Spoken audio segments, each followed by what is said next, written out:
स्वागत है दोस्तों फिर से आप सभी का मेरे YouTube चैनल पर जिसका नाम है कुछ हटके। आज का हमारा टॉपिक काफी नॉलेजेबल होने वाला है, तो प्लीज इस वीडियो को अंत तक देखिए और एक भी पॉइंट मिस ना करें। आज हम बात करेंगे लोकस्ट इंसेक्ट के बारे में, जिसे हिंदी में टिड्डियां कहते हैं। इस वीडियो में हम जान लेंगे इन्हीं टिड्डियों से रिलेटेड 10 अननोन फैक्ट्स। ये वही टिड्डियां है जिन्होंने हाल ही में भारत के पंजाब और हरियाणा इन राज्यों के कई किसानों की हेक्टेरों में फैली फसलों को खाकर बर्बाद किया और काफी बुरी तरह से किसानों का नुकसान किया। इन्हीं टिड्डियों से रिलेटेड आपके मन में कई सारे सवाल होंगे।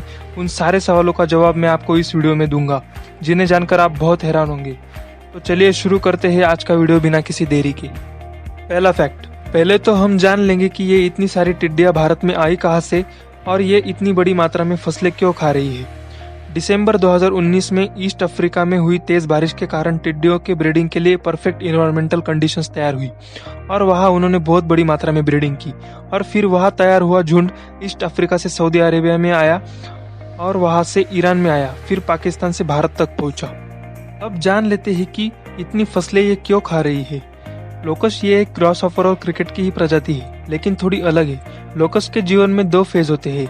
पहला फेज सॉलिटरी फेज होता है जिसमें वो नॉर्मल होते हैं, लेकिन क्लाइमेट चेंज होने के साथ उनमें भी बदलाव होते हैं और वो दूसरा फेज यानी ग्रीगेरियस फेज में जाते हैं। इस फेज में आने के बाद उनका रंग रूप चाल ढाल सब बदल जाता है और इस फेज में आने के बाद लगभग हर खाने जाने वाली चीज को वो खा सकते हैं। इस ग्रीगेरियस फेज में आने की वजह से ही टिड्डियों ने इतनी फसलों को चट करना शुरू कर दिया है। दूसरा फैक्ट में 10 लाख से लेकर 50 लाख तक कई अलग अलग प्रकार के जीव है, जिसमें ये लोकस्ट ही ऐसे है जो सबसे बड़ा झुंड करके रहते हैं। एक टिड्डियों का झुंड 1993 में केन्या में पाया गया था, जिसका साइज 40 किलोमीटर बाय 60 किलोमीटर जितना बड़ा था और 1 स्क्वायर किलोमीटर के एरिया में लगभग 8 करोड़ तक टिड्डियां होती है। तो आप इससे अंदाजा लगा सको कि वो झुंड कितना बड़ा था। और 1 स्क्वायर किलोमीटर में फैला हुआ झुंड एक दिन में 3500 लोगों का दिन भर के खाने जितना खाना खा सकते हैं। एक लोकस्ट इंसेक्ट एक दिन में अपने वजन के बराबर यानी 2 ग्राम खाना खाता है। एग्जाम्पल के लिए बता दूं कि पेरिस शहर जितना बड़ा झुंड फ्रांस के आधे लोगों का दिन भर का खाना खा सकता है। तीसरा फैक्ट, इसी साल लोकस्ट अटैक की वजह से अफ्रीका के सोमालिया और पड़ोसी देश इथियोपिया इन देशों में 70,000 हेक्टेरों में फैली फसलें बर्बाद हुई थी। इसीलिए इकोनॉमिक क्राइसिस की सबसे बड़ी वजह इन लोकस्ट अटैक को माना गया है और लोकस्ट को सबसे ज्यादा नुकसान करने वाला जीव घोषित किया गया है। चौथा फैक्ट, कुछ दिन पहले ही टिड्डियों का एक बड़ा झुंड पाकिस्तान और राजस्थान से गुजरकर पंजाब के फजीलका जिले में आ पहुंचा था और वो झुंड लगभग 3 किलोमीटर चौड़ा, 1 किलोमीटर लंबा और 1500 मीटर ऊंचे आकार का था। फिर वहां की स्टेट गवर्नमेंट ने किसानों के नुकसान को रोकने के लिए 13 घंटों का एक बड़ा लंबा ऑपरेशन किया था, जहाँ उन्होंने उन्हें भगाने की कई सारी नाकाम कोशिशें की। वहां टिड्डियों ने लगभग 43,000 हेक्टेरों में फैली फसलों को बर्बाद किया और ये पिछले 27 सालों में सबसे बड़ा लोकस्ट अटैक रहा। पांचवा फैक्ट, वीडियो की शुरुआत में मैंने आपको बताया कि टिड्डियों के जीवन के 2 फेज होते हैं, एक सॉलिटरी फेज और एक ग्रीगेरियस फेज। ग्रीगेरियस फेज में आने के बाद टिड्डियों में कई सारे बदलाव आने शुरू होते हैं और वो कई ज्यादा तेजी से विकसित होने लगते हैं, जैसे कि उनका रंग हरे रंग से पीले रंग में बदल जाता है, दिमाग की साइज भी बढ़ जाती है, वो ज्यादा फुर्तीले हो जाते हैं, ज्यादा खाना खाने लगते हैं, ज्यादा वैरायटी का खाना खाने शुरू करते हैं।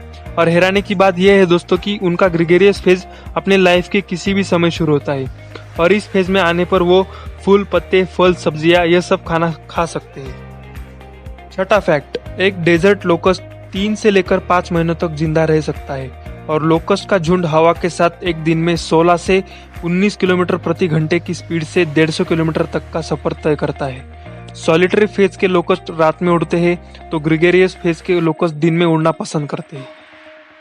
सातवां फैक्ट, लोकस्ट अटैक से छुटकारा पाने के कई सारे तरीके भी है, जैसे कि पेस्टिसाइड्स का इस्तेमाल करना, बहुत शोर कर उन्हें भगा देना। लेकिन टिड्डियों में 70% ऑफ प्रोटीन पाया जाता है और वो एक बेहतरीन प्रोटीन का सोर्स भी है। इसीलिए जहाँ भी ये लोकस्ट अटैक होते हैं वहाँ के लोग उन्हें नेट में पकड़कर बाजारों में खाने के लिए बेचते हैं। पाकिस्तान में तो गवर्नमेंट ने किसानों को कह दिया कि आप हमें लोकस्ट पकड़कर ला दो, हम उसे मुर्गियों के चारे के लिए इस्तेमाल करेंगे और बदले में आपको 1 किलो लोकस्ट के बदले 20 पाकिस्तानी रुपये देंगे, जो कि भारतीय 9 रुपये होते हैं। तो ये भी काफी अच्छा तरीका रहा किसानों के नुकसान को रोकने का और इन टिड्डियों से छुटकारा पाने का। आठवां फैक्ट, एक लोकस्ट की साधारणतः आयु 3 से लेकर 5 महीनों तक की होती है और खास बात यह है कि उनकी आयु पूरी तरह से पर्यावरण की स्थिति पर आधारित होती है।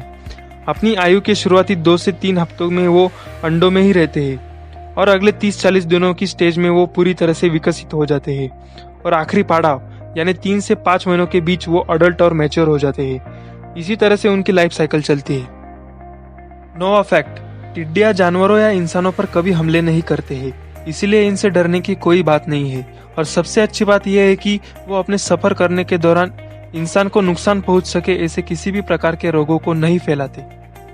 10वां और आखिरी फैक्ट, सिर्फ अंटार्कटिका और नॉर्थ अमेरिका को छोड़कर लोकस दुनिया के हर कॉन्टिनेंट में पाए जाते हैं और उनकी सबसे ज्यादा झुंड अफ्रीका और एशिया में पाए जाते हैं, क्योंकि इन कॉन्टिनेंट्स में उनके जीवन के लिए सबसे परफेक्ट और बढ़िया इन्वायरमेंटल कंडीशंस होती है।